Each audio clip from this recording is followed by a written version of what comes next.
Hello guys, it's Stuck back with another video and yeah, that's preseason done. That's we don't get any more games after that. That was our last showing.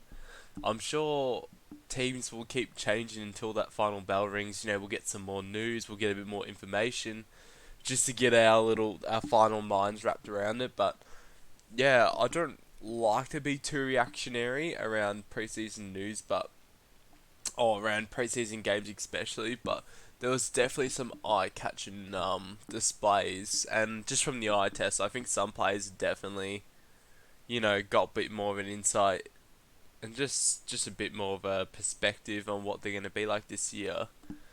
So first and foremost, before I suck into the changing the team, I had to stop myself. I had to make sure I didn't log into my SuperCoach during the weekend because I just wanted to change it. I wanted to play, and I've had a little bit of a play now in the last hour while all the games are done. But no, it's I just like to. I'm someone that kind of doesn't like to look at the Thursday and Friday and Saturday and do just change it in between because then I'm gonna get a headache. I'm gonna make a design, and then I'm gonna be like, oh no, Cogs actually played good or something, and or like, oh, Clayton Oliver actually did really good on the Saturday night. Now I'm gonna change it around. It's like, blah, it's just way too much headache. So I've got to the end of it, and I have a pretty good idea of what I want, but there's still quite a bit of questions that need to be answered. So starting with, let's look at the Hawks and Magpies game. The main takeaways from this, I think Cam McKenzie is let's go. Also, if you don't know, this is Fan Footy, pretty good website. There's also other ones like Footy Scores and Footy Info. They're all pretty good. Cam McKenzie, 180k. He has Josh Ward vibes written all over him. Like Josh Ward also did really well in the preseason game, but I'm a bit more optimistic because Josh Ward was still having to compete against Tom Mitchell and all that last year. But Cam McKenzie's actually walking into a rebuilding side where it's Hawthorn were kind of like, they were kind of on the line where it's like, nah, this year they're gonna play youth in it. Now my biggest question is, does his body hold up? In the juniors, he was actually quite solid. He was he was hyped up as to be one of the best ready-made midfielders, one that comes straight to the side. So, of course, those sounds are kind of a bit it sounds a bit like Josh Ward, but I think Cam McKenzie had a cleaner run in his junior years, and if anyone's got any more info on him, please be free to share. But I think he's pretty much going to come into my side soon once I start building it. But yeah, Cam McKenzie looked good. Warple, he also looked really good, but his kicking efficiency is just, it's usual Warple things. He's not really the best by boots, but it is his midfield, and it does give me a bit of a headache on selecting him. Any other relevant ones? Fergus Green definitely looks like one of the tall forwards in Hawks. Even when Mitch Lewis comes back, I think he is second, maybe even third fiddle behind Cozzy, but I think he keeps his spot for a bit. Might make some cash, so I like Fergus Green as a bench option. Other than that, not much more relevance in the Hawks section. I don't think we got Meek was pretty bleak. Yeah, so just Warple, Cam McKenzie. I mean, Sicily's a primo, and he kind of half-heartedly took this preseason game, but I think there's just, in my opinion, better 600k options, but he's still one to consider. But yeah, on Hawthorn's side, the only ones that really to consider are Warple and McKenzie. Over here, 1 second, quick sip. Jordan to go, he looked pretty good, but 460k midfield option, no. I think there is better in that range. Tom Mitchell, a bit better of a display, but, that preseason game, you don't want to be too reactionary around it, but I think we've got some better options that are now popping up. And even then, with 28 disposals, 5 tackles, he only just barely cracked a ton. I wouldn't say he's a bad option, but for me, he's definitely passed. I just think there are better options out there, and I'll tell you them in a second. Going down, Nick Dacos, rough. He looked pretty decent in this game. He was trying to get runabout, but McGuinness was just hugging him, and my biggest concern is, after seeing that, it did look like it took a lot of flow out of Collingwood's backline. They still have some distributors back there, but you don't realize how much, Nick Dacos' exit was actually needed until he was tagged. I think teams will pick up on it. Like he's a clean mover, and he was a big contribution to the Magpies movement out of there, and he's probably going to get tagged more and more now. So I still like Dacos as an option, but I think he's an upgrade target now. He's a bit too risky. He could probably lose a couple grand. So, and there's just better options in that price range. I think this is the most thing you can take out of this game. There's no real primos. Probably the only ones that really strike relevance are Warple and Mackenzie. Now, off to the next one. We have Fremantle and Port Adelaide. First starting with Shrek. Jeez, he's looking like the big man this year, you know? He was doing lots of good ruck. He made Scott Lycett, look miserable and bleak. He was just getting all the best ruck outs. He was just, not ruck outs, hit outs. He looked clean. He was getting around the ground and he was laying tackles. I was no Luke Jackson in this game, but I think they've already said Luke Jackson's mainly going to play forward, with Sean Darcy being the main ruckman. So, looking good. Will Brodie could be a sneaky pod in the midfield. Still got some of the cleanest hands in the AFL, but and he's improved his time on ground as well. So if you really want a sneaky pod, I think Will Brodie can be one. Nat 5. If you're considering it, I don't mind it, but no, just that full forward role. He's not gonna get a preseason kick out. They're taking it pretty chill on him. He's not gonna get that every game, so I wouldn't really like the pick. Andrew Brayshaw for SuperCoach. No, he has to warm up. Just look at that, 107 to 84. If he's at AFL fantasy, he's pretty decent, but because he just gets a lot of uncontested possessions, and look at that, 9 clangers. Some will say it's just rust, but I think it was just a bit of, it's just not suiting his play style, so I'm not really that fancy in starting Brayshaw this year at SuperCoach. Who else? Sam Stewart, good bench rookie as well. Probably a bit better than Fergus Green, but that's up to your interpretation. But I could see starting Sturt and Green. Over here, Rosie did what he had to do. Looks like another should be good in our forward lines again this year. JF, he's fallen off in my perspective. Lockie Jones, same as. Scott Lycett, no. I think if you're going to start, the ruck has a bit too much value now. I think all these other years, in SuperCoach, there was 700,000 rucks. You'd have to pay like 700,000 for Gorn and 680,000 for Grundy. I think we've just really started appreciating the fact that we might be getting R1 and R2 for about 500,000 this year. Like, we've nearly saved 200k compared to other years. So, I think in ruck this year, it's just there's no point trying to be cheap and be fancy anymore. I'll get onto Radaglia. I really liked him as an option on the low end, but that was just pure ignorance. And yeah, no, I'm just gonna say you shouldn't be getting anyone under 500k in the ruck this year. Don't risk it. You'll be having a 90 average, while some people will snag 110. Anyone else with relevance? Wines? No. Did what he had to, but not really good for a SuperCoach option. No, don't think there's any others. Not Teakle, he definitely won't be playing. Lines. Oh by golly, as a Cat supporter, as you know. It's definitely a sloppy game on our behalf, but we didn't have no Jeremy Cameron or Hawkins, but still, I think the Brisbane Lions midfield this year, it's gonna really have to be respected. Oops. Apologies about that, guys. Sorry, just headset fell out for a second. Now, coming back to it, Josh Dunkley, he's given us a captain option this year, which is absurd, when we're looking at Laird and Clayton Oliver, but not Dunkley. He's looking like this is his year. I'm gonna make a rough call on him. I could see him not only being the number 1 forward this year, he will be probably, I'd say, top 3 midfielders. Yeah, top 3 midfielders. He's out of the Dogs now. This is his time to shine. He's not bottom fiddle anymore.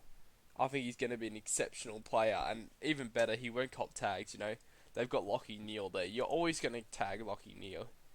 And then this guy Josh Dunkley, not only does he have the dogs effect where he won't get tagged, he also has all the CBAs he could want in the world. So I think this is his year. He's gonna go insane, and most people have been tossing up like it makes this Clayton Oliver pick not as worthy anymore, because what I could literally just do now is this Dunkley and Bont, and that's my VC and C option, and I'm pretty comfortable one of these guys are going to go 120 plus.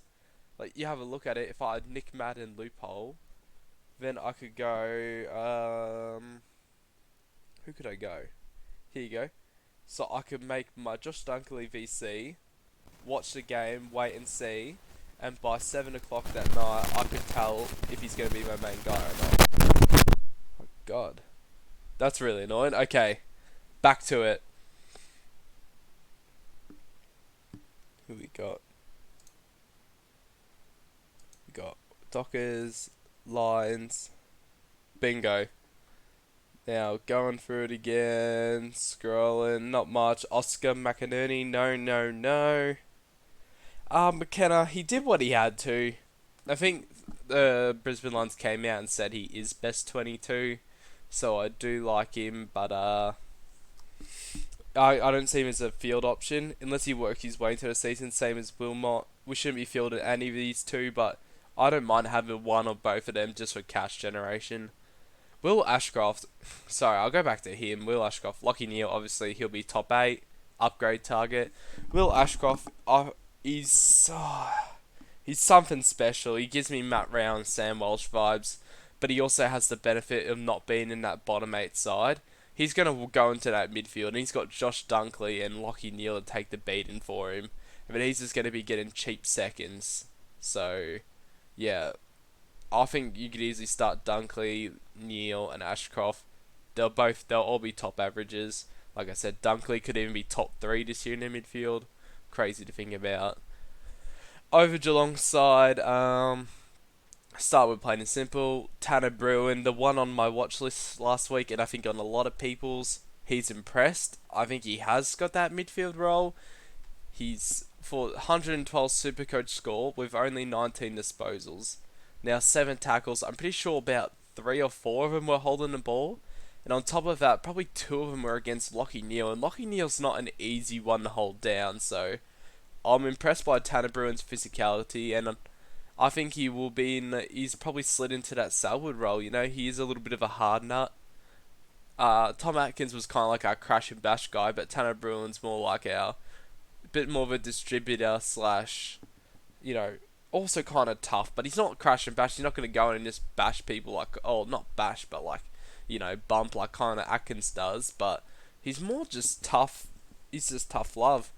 Now, Blickarves is to come back and probably take a bit of his CBAs, but for 310k, I think he's going to be he'll be in our top 3 or 4 mid-rotation. It'll be between him, Guthrie, and Atkins, with Dangerfield and Blickarves split in it as the 4th one rotating in. Dangerfield will either just not play or rest a bit more forward this year, and Blickarves, he'll have to play backline because I'll get onto this man in a second. Tom Stewart, very good. I like him. Obviously, I'm going to start him this year as a Geelong supporter because he just took it really chilled this game. He just kind of just put his hands up and said, yeah, it's pre-season. It's going to kick my feet up and relax. I know what I am, but yeah, he's still a lock for me. He looked smooth. He looked good for the 3rd gear he was in. But Radaglia on the other end, oh my god. For a man with such, the only thing he's got going for him is his jump and his athleticism. Other than that, he's just a poor AFL player. No offense. I don't like him, and I think Chris Scott, with the absence of Jack Henry, would rather have Mark Blickarves back there, and then you can have little rotations with also Reece Stanley running in just to cover. Now they might persist with it purely because it doesn't look like we're gonna have anyone else, especially if he should be back called Jasny, but. Radically, he's just not as good as people think. His kicking is pretty poor. He just kicks it as long as he possibly can. So I'm not that sold on it. So yeah, the main takeaways from Geelong's side is Tanner Bruin and Tom Stewart. Other than that, all the rest of the picks are pretty meh. Now let's go. That was our Thursday games. Taking it. Now we quickly go to the Friday games. There we go. Rowan Marshall, Jesus Louises, lock him in. Plays as a ruck and a midfielder. Snag it up. Mitch Owens could be a sneaky option. Of course, he was playing against a pretty poor Essendon at the time, but not too bad. Steele. So, some said he was playing in second gear, and he kind of looked like that, but the difference between, let's say, like I was saying, a Tom Stewart or a Steele was that Steele's going up against, like, he's got about 10, 12 people that are going to fight for his top 8 spot, where, as you can look in defense, we all know Stewart will be top 6 this year. So when looking at the performance between Stewart and Steele, I would rather see Stewart in second gear than Steele in second gear, because I really want to know who's going to be the top guys in the midfield this year when I start them. And because of that, I just can't see myself starting Steele. He's usually a slow starter to season, so I'm happy to pick him up probably at a cheaper price, but when I'm choosing my midfielders, I want to know who the best 8 are going to be, and there's only like 3 to 4 that I'm pretty confident in at the moment. Going down, Jack Bartel could be a sneaky bench option or even field. Fatai's Philippou looks pretty good. Maybe get some time on. Oh, and go back up here. Wayne Green Malera, sneaky option. He was taking kickouts. He was just on that halfback role. And I think they said in the interview they were going to persist with him and Sinclair. So, could be pretty good at that 300k option. He did look like the main guy. He did look like the main guy back down there, creating most of the plays. Even more than Sinclair, so I like him. Only issue is he's only in the mid, but like I said, he's definitely a good option. I honestly prefer him to Warple just because of the role, but that's just me. Beggars can't be choosers, but yes, wait and see. It honestly depends if you go that mid-price route. You could easily see myself splitting like a Steele and getting Malera and Warple, and then that just fills up 2 spaces instead of 1. Going over here, Ridley. Geez, he wants to make himself in my team, but he's someone I'm gonna have to think about. So don't hold me to it, because I will think about it, and I will get back to you. But he is definitely an option I'm looking at. Looked like the main man back down there, but Brad Scott, this is his game. He was probably experimenting. I don't know what his best 22 or where their positions are, but it was good signs. So if you like good signs, I think Ridley was definitely have a nose. So consider. We'll set a field. Oh, another mid-price option. Creating this team's going to be hard. We got Setterfield, Warple, and Malera. Choose your poison, honestly. And I think I'm going to get to another one in a second. Mid-price madness could definitely be a strategy this year, but you got to be careful when choosing them. Setterfield, he did play along like Merritt and Parrish, but does he stay in that rotation? I honestly don't know. He looks like he wants it, so consider, but is his scoring going to be consistent? That's why we have to wait. Like I said, Merritt pretty good. McGrath could be a sneaky option down defense, but don't know. There's too many distributors like Redmond and Ridley back there for my liking.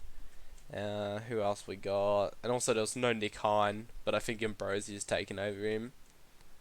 Who else? Davey. Where is he? Davey. Yeah, Davey looked pretty solid, but he looked pretty slow and winded by the end of it. So probably for a first year, his tank hasn't developed just yet. So could play a couple games early, but definitely won't be a high scorer.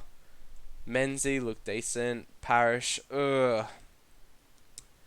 If you were hoping for the Parrish pick, it's disappointing to see he got tagged over Merritt. Makes the Merritt pick look a bit better, but even then, I think each week the teams are going to rotate between Merritt, Parrish, Merritt, Parrish, Merritt, Parrish, and this just turns me off both of these picks. There's no point picking them, because when they have Hawthorn in round 1, McGuinness is going to tag one of them, and we all thought it would be Merritt, but seeing him go to Parrish, or seeing Bartel go to Parrish, it just means I don't know who to choose anymore. It's a 50-50. He might tag both of them. He might tag Parrish in the first half and Merritt goes nuts, and we'll just take Merritt in the second half. So I just, until I know clearer what other teams are going to do against Merritt and Parish, I just don't see myself starting them. There are just better starting options out there at the moment. Now, pretty much covered both of these teams. Let's go over to Sydney and Carlton. Parker, oh, it's good. I'll come back to him. He deserves a bit of a speech. Parker, Blakey could be a little defensive option. Warner, no. Laddams, no. McAndrew came on too late. Definitely not best 22 for him. Matt Roberts could be a nice little bench option, but depending if he holds his spot once Mills comes back. Other than that, Heaney, nut, we've been burnt there before. Not much. The only one is the man who got the nostrils to pick Errol Goulden.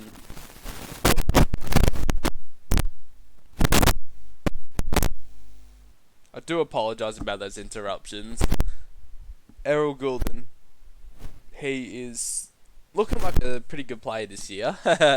Pretty good player would be an understatement. 45 disposals, 3 goals, 880 metres gained, 9 clearances, 17 contested positions. Wow. Just wow. I don't... No, you can't fade him. I'm just going to say that right there, and then he had it that last week and I was like, no, I need a little bit more evidence for him.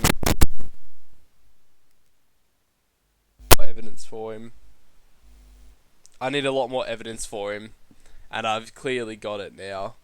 880. Oh, I've already said all that. I'm just gonna say it here right now. Lock him in. He's gonna have a good year. He averaged 80 with 10% CBAs, and if he gets 40 to 50% CBAs, he's gonna be even better. I like him. I'd definitely rate him, and I'd definitely go through it. Any more other relevance over there? No, cleared off. Doherty. Woo! Yeah. In preseason games, halfback players always score a little bit better, but good job to him. He's definitely made himself a good option for us this year, so don't mind the pick. I've got him probably coming into my side now. He's still the main man back there, and with Williams not there, he just looks like he's even better. Also, there was no Nick Newman, which I think is in their best 22 for that half-back line, but he still looks like the main king back there.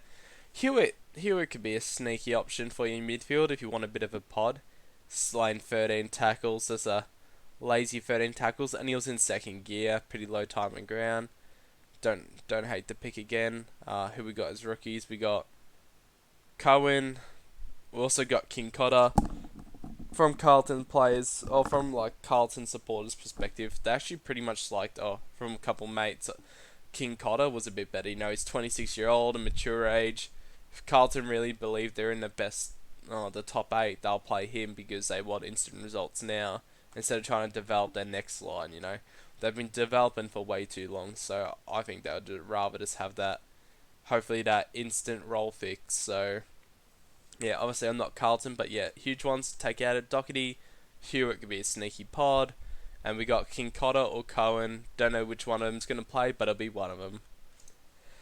Over here, McGovern always seems to be a good scorer, but nah, he has his up and downs.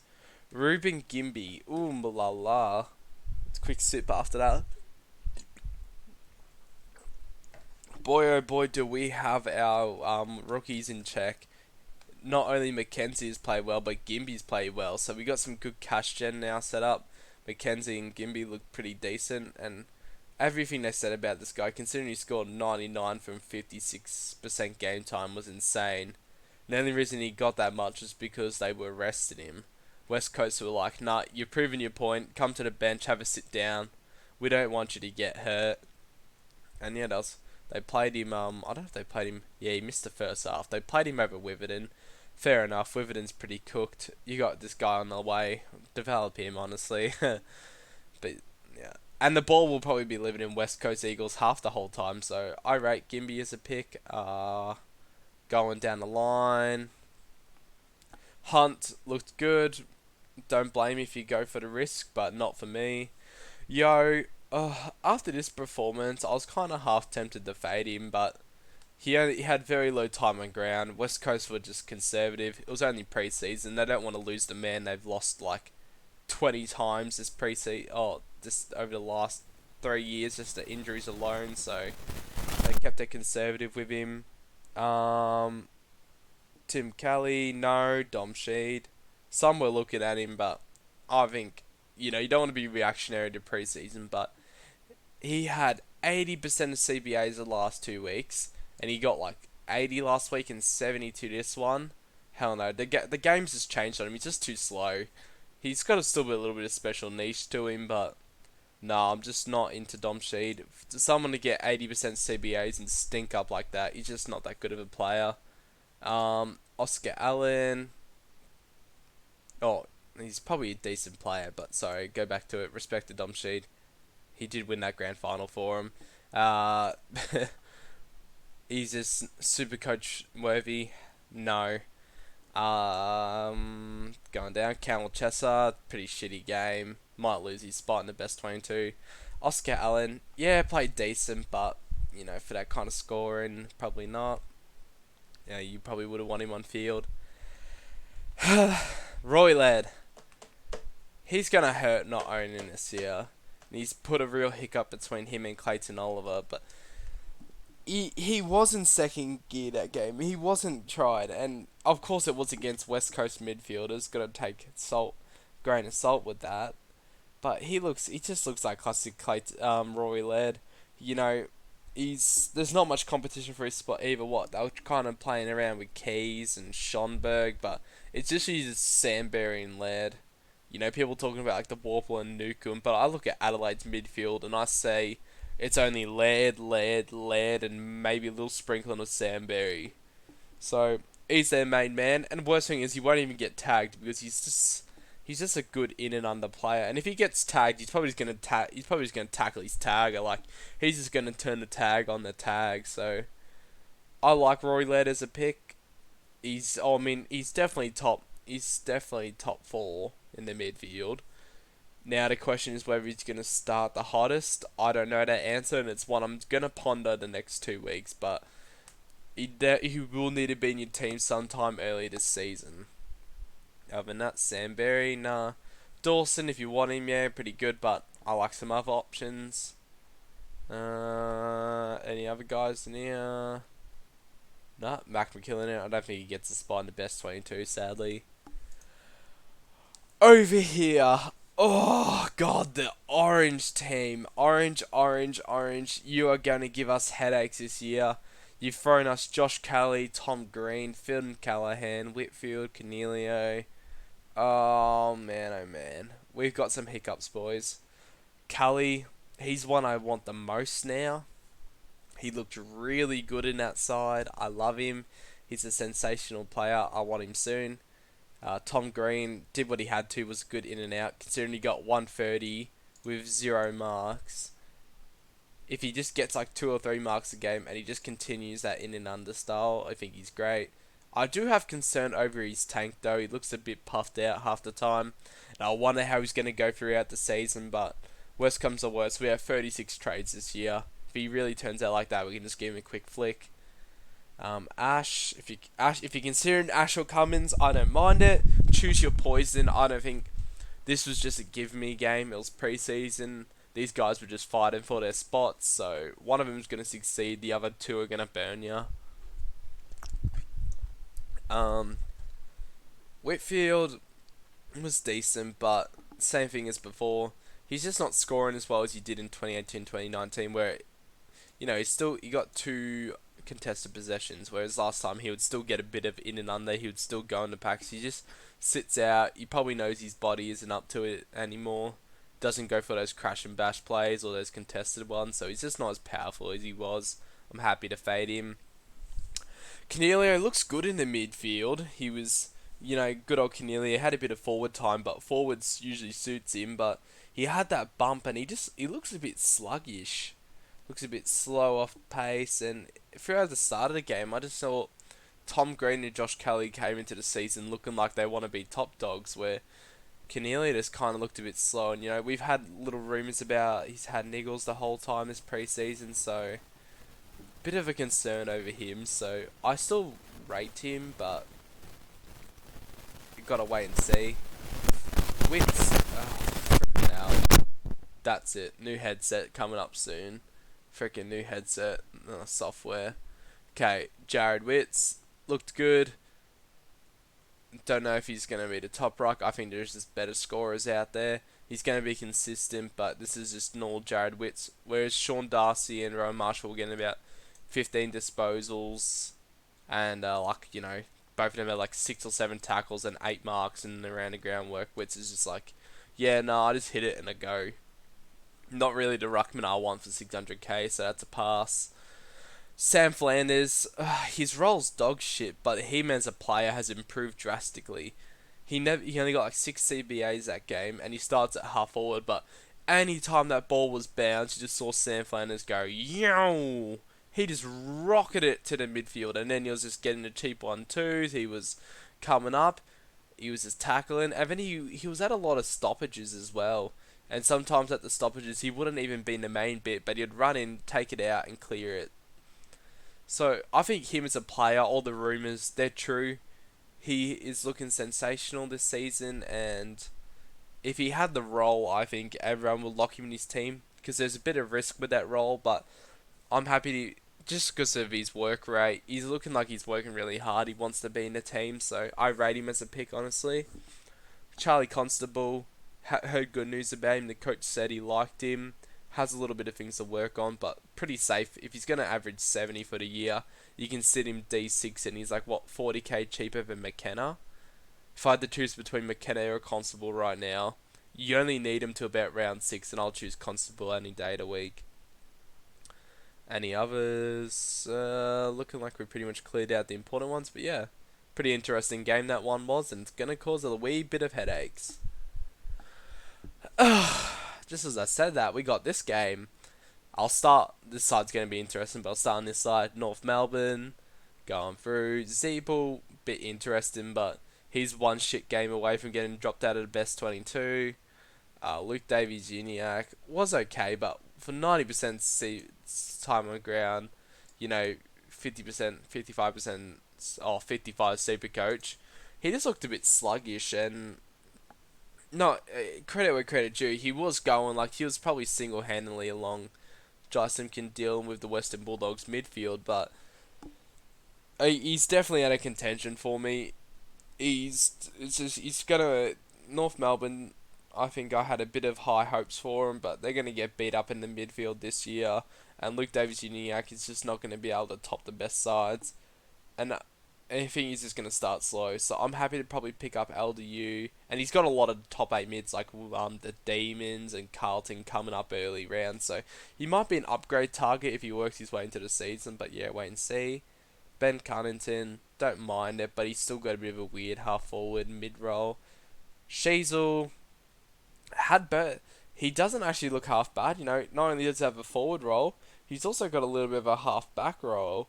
Only issue is you're paying 198k for a first year player who isn't a midfielder. He's a forward with a little sprinkle and a half back, so there's a bit of risk in it, but I don't mind it.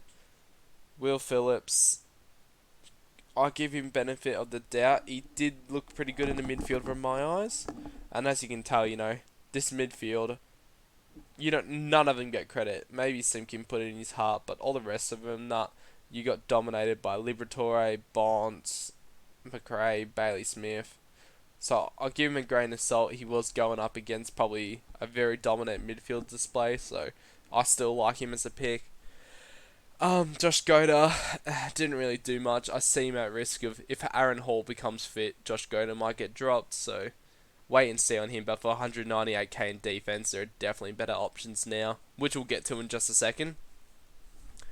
Tom Liberatore, definitely going to be a sneaky little pot option. Don't mind it for 560k if you do like him. Bontempelli, yeah, 27 disposals, 3 marks, 3 tackles, but then he's got 145 SuperCoach. He's a good SuperCoach scorer. You look at the difference between him and Bailey Dale, 108, 106 and 145, even Jack McRae, 121, 106. His disposals were a lot more effective, and you can look at the contested possessions between him and McRae.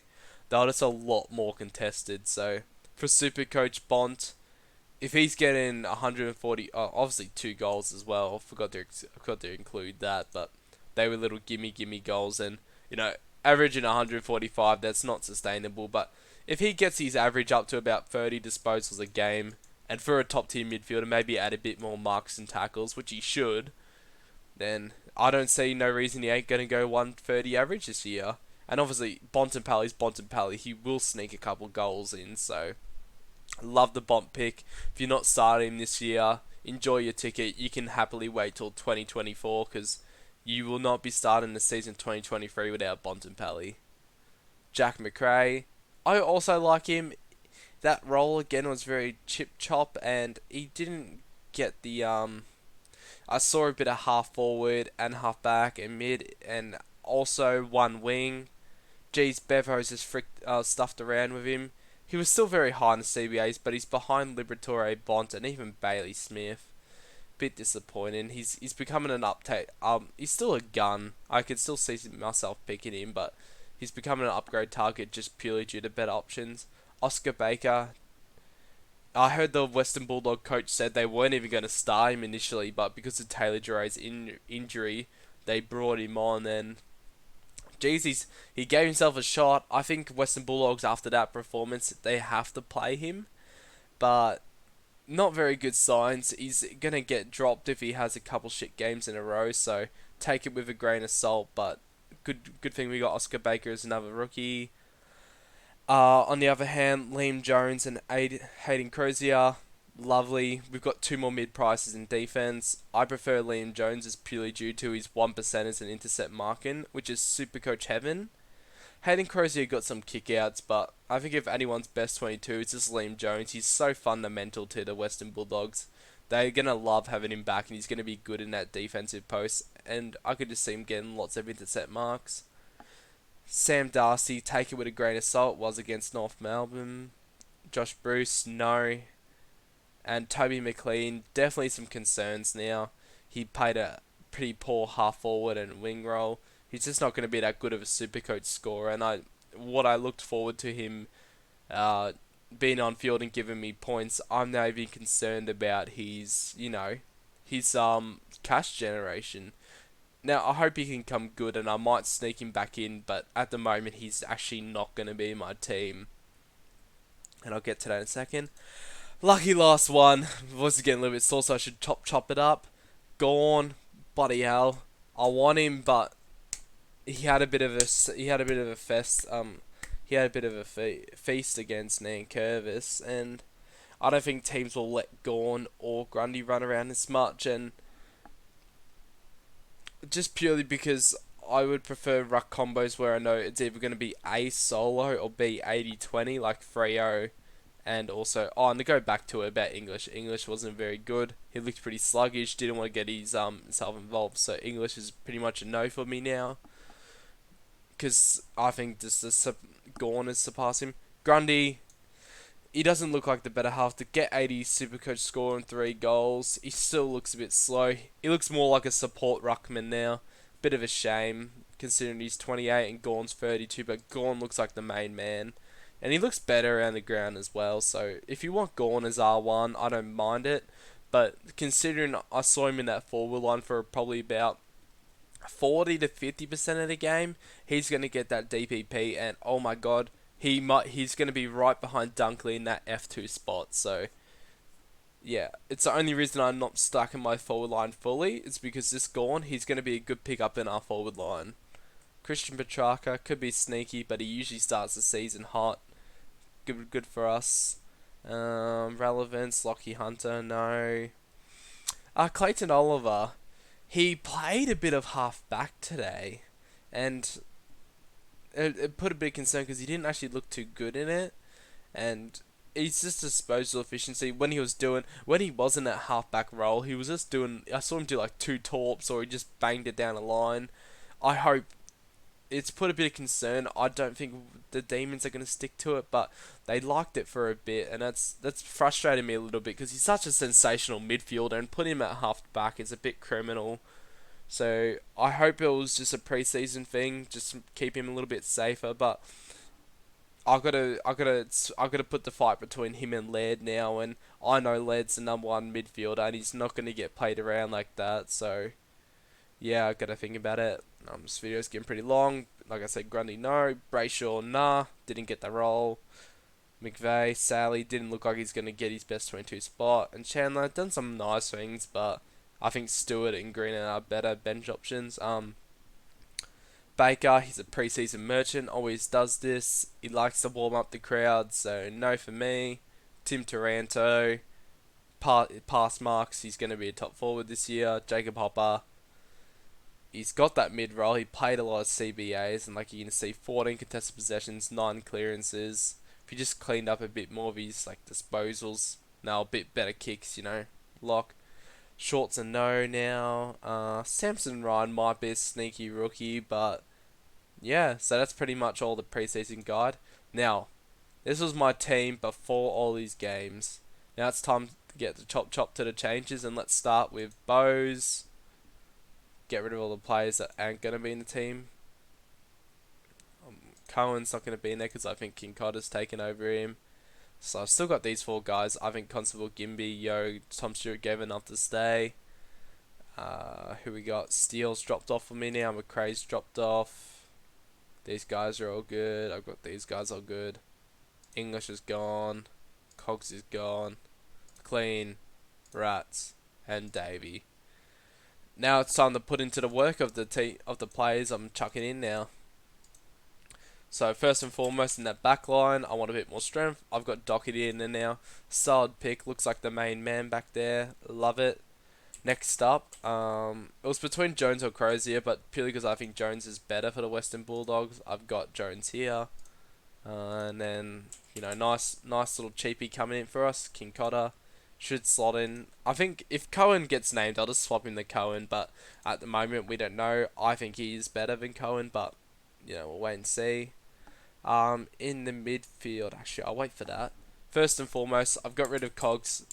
I might get him back in, if I think he's going to be better. The only one I'd swap him for is Rosie. It's between Rosie and Cornelio. I like Tim Taranto, Dunkley, but yeah, I put Goulden in the forward line now. Looks like a sensational player. Could probably go.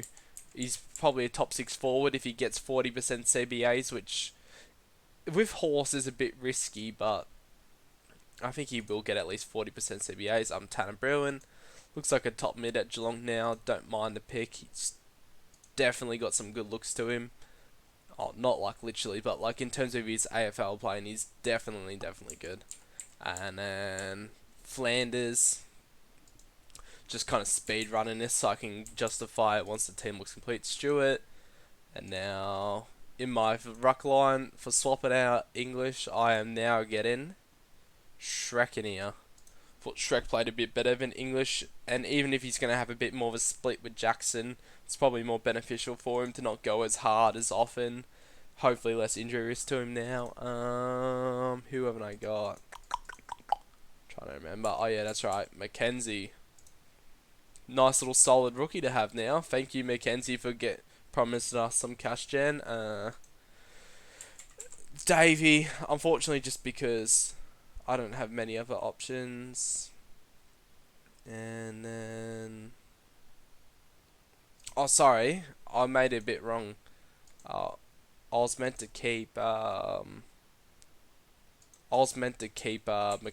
in. Like I said. He's still probably second fiddle, and I might want to swap him to someone else.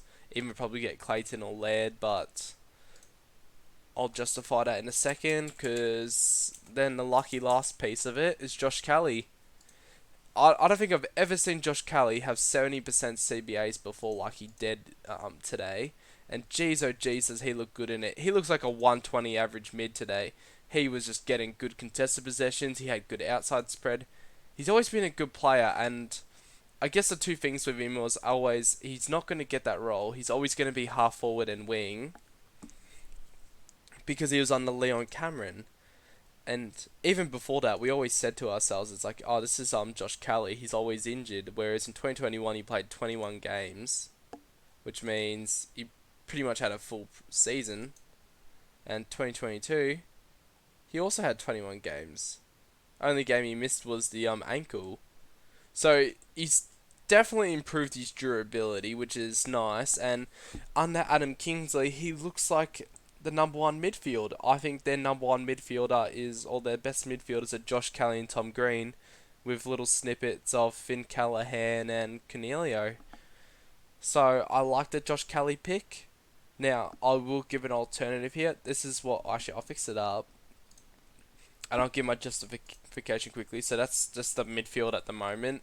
Bit weird, bit cheap, but this just works because if you look on this game, I got Josh Dunkley here for VC, Bont C, and then I can have Nick Madden as my loophole, who usually gets the Sunday games. So GWS will get a lot of Saturday, Sunday games, and Bont and the Brisbane and Bulldogs are going to get a lot of Thursdays and Fridays. So this loophole and pairing of captain VC works really well.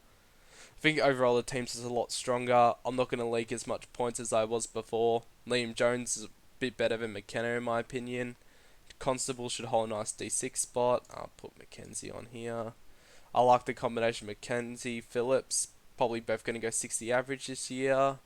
And the 600k mids, I just thought Steele, Parrish, and I didn't get to see Cripper, but Cripper could come in if I hear some good news. But I saw what I saw with Kelly, and he looks like a 115, 120 average this year. For 582k, I won't complain.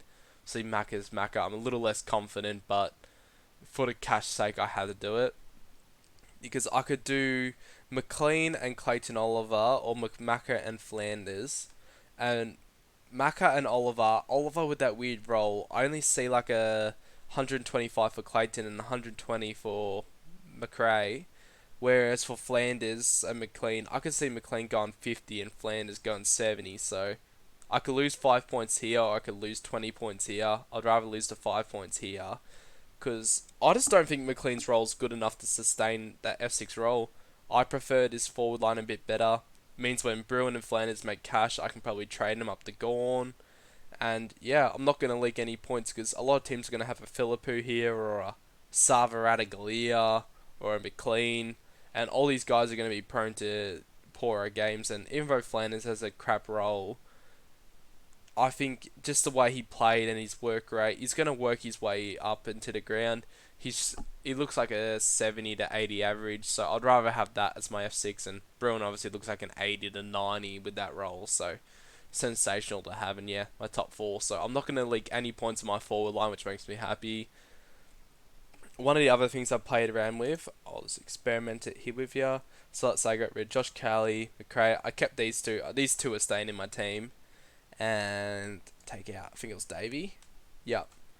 Now, what I do is I bring one of the big bulls back in, like Laird or Clayton, depending.